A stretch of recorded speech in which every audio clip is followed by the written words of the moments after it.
How good are you at managing you? If you are not good at managing you, you've got to own it and commit to fixing it. Because this is the thing, every goal that you desire to achieve is contingent upon you.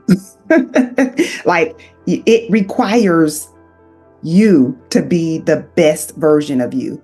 It requires that you know how to manage you, that you know how to manage your mind. You got to know how to control your emotions.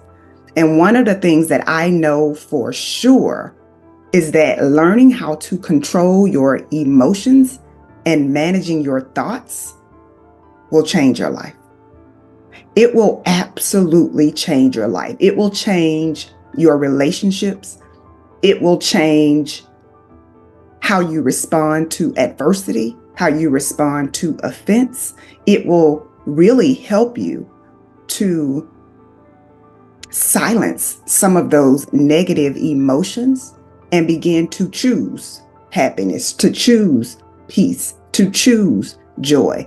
And so I know that even my marriage, oh gosh, and I'm not even gonna get into it, but I gotta share this. Like my marriage changed when I learned how to control my emotions, when I learned how to control my mouth, right? When I learned how to stop being so easily offended. And I had to stop being the victim.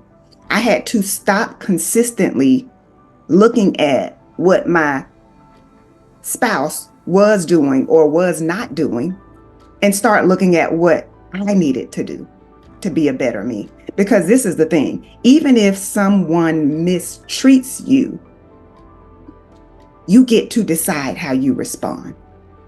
And so what I want to do today is teach you some of the skills that you're going to need in order to learn how to manage your emotions. Because even if you get your dream job, your dream contract, your dream relationship, you're going to blow it if you don't know how to manage you. You're going to blow it if you don't know how to handle adversity and offense. And what I used to do was I would let things pile up because I'm one of those people that I don't like friction. I grew up, I saw a lot of violence so I don't like it. And so sometimes because I don't like confrontation, I would avoid it. And so I would just be a doormat. I would just let people run all over me, say what they wanted to say. I thought that being assertive was the same thing as being aggressive. That's not true, right? You can be assertive. You can stand up for yourself. You can advocate for yourself without being mean or nasty or aggressive. And so what I would do is I would just let them continually tick me off. I would be burning up inside. I wouldn't say anything. And then it would be that one day that I've had enough. And then I just go off. I just blow up. Like as a teenager, I lost a job like that because I had a boss who was really rude and cruel and always, and I would just not say anything. I would just suck it up. And then one day, that was the day I blew up. I knew it was over, right? I quit because I knew I was about to be fired. And so even in relationships, it was the same thing. Like I had to learn how to get to this place. And let me tell you something, I'm still learning.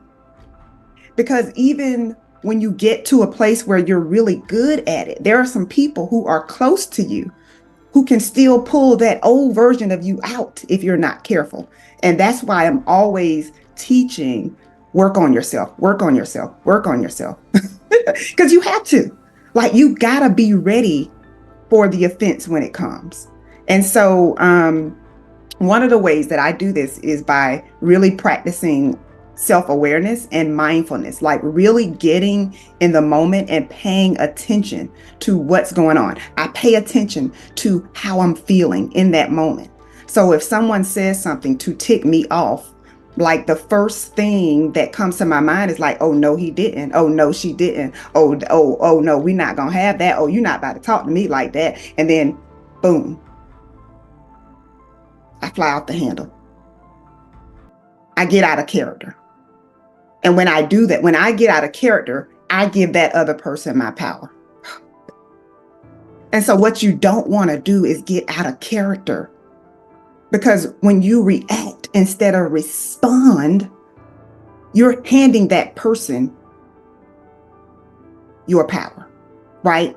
And so you want to notice how you feel. The moment they push that button, like if you're married or you have kids, they probably know how to push that button. And so you got to know your triggers. You got to know what it is that can cause you to get out of character, and you got to continually work on yourself. But the best thing you can do is take a step back. Just take a second to breathe. Like I take deep breaths all the time because I have to give myself some time to catch up with my emotions, right? You got to give your brain some time to catch up with your emotions because your emotions are immediate. So typically people respond out of emotions and they don't respond intellectually, right? They haven't given their response any thought. It's just they said this, they did this, I do that. And that's not how you win in life. That's how you work hard to get somewhere and then you blow it because you don't know how to manage your emotions. So I want to challenge you to make managing yourself your top priority. So you want to name how you feel. You want to slow down, give yourself a chance to process what is actually going on. And then you want to make sure that you are responding and not reacting. So if you feel yourself getting heated, you feel like your heart is racing, you're feeling these physical symptoms, maybe you get a headache, like certain people have different ways of experiencing anger. They feel a rush. So maybe you got to just breathe. You may need to go for a walk. You need to get you a cold bottle of water. And then you take a moment to think about the story that you are telling yourself related to that event, right? Because if you're saying to yourself, they did me wrong, they intentionally hurt me, I got to get them back, like you're not in the right place. And so sometimes it's better for you to not respond at all if you're not going to respond the appropriate way. So there have been times when I've gotten an email from a business partner, and as soon as I read it, I was ticked. Like if I can be real, like I was like angry. I was shaking. I was nervous. I was like, how dare you say this to me? And then immediately, boom, boom, boom, boom, boom, I'm firing off. And then I hit send without even thinking about it, without thinking about the consequences. So this is the thing that we've got to do. Consider the consequences of your response. Right? Do you really want to blow this?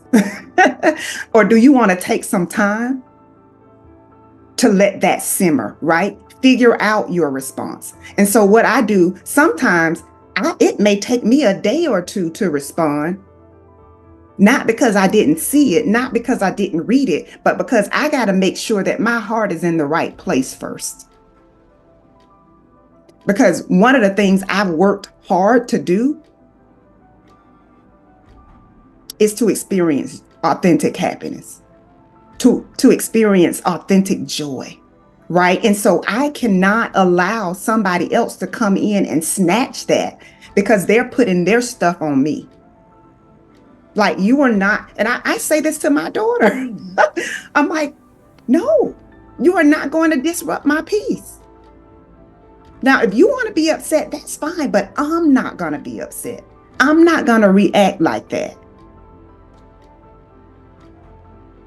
And so you've got to decide that feeling good is one of your top priorities. And in order to do that, you've got to be aware of who you are allowing to influence how you feel. And so as I wrap up, I want you to really consider how you respond to negativity, how you respond to offense. What happens when you are angry? What happens when someone rejects you or says something that is insensitive? And I want you to begin to work on this every day. Like maybe there's somebody in your workplace. Like I've had a boss who was like always on me, who ticked me off. And sometimes I would just kind of go off like I did.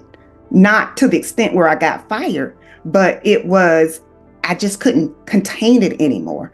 And I realized that I had to become more assertive and not let things build up. Right? So that's one of the things you want to begin to do.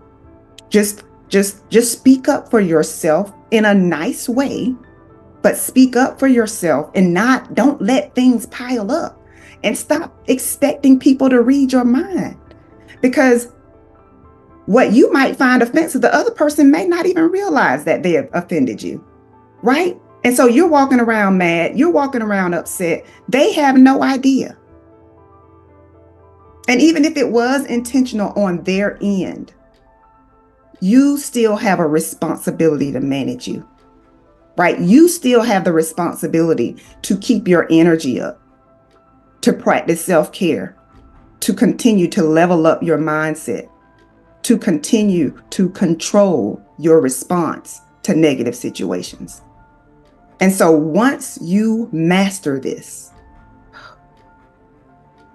you're not going to be easily aggravated. You're not going to be easily moved, because sometimes that's what people are looking for. They are looking for you to respond in a way that confirms what they have said about you privately. And so it's going to be your job to control you, to create a brand, right? Where people have nothing but great things to say about you. That's your goal, right? Now, they may not, but let that be your goal. You don't want them to say that you're always negative, or that you're easily offended, or that they can't give you feedback without you getting upset and storming out. Like, you got to be able to handle some things. You got to be able to handle people gossiping about you, people talking about you, people posting negative things about you in response to maybe a video or a book or whatever it is that you put out there, your work, your colleagues. Like, you've got to work on you. And like I said, I promise, if you get this, your life will change for the better. If you enjoyed this, make sure that you subscribe and share this with somebody else that you think would benefit from this video. Until next time, take care.